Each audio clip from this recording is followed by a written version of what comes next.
دینے تیار ہوں. الحمدللہ اس کے اندر لوگ نماز کے بارے میں، زکات کے وغیرہ وغیرہ سوال پوچھتے ہی رہتے ہیں اور میں جواب اس کا دیتا رہتا ہوں. کم سے کم کسی بھی طرح کسی بھی عالم سے ایسا آپ جو ہے تعلق رکھیں اور مسائل پوچھیں.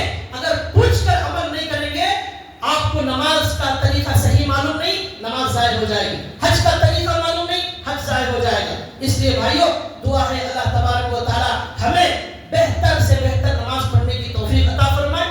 جان کر صحیح نماز پڑھنے کی اللہ ہمیں توفیق عطا فرمائے. سنی بات پر اللہ عمل کی توفیق عطا فرمائے. وآخر دعوانا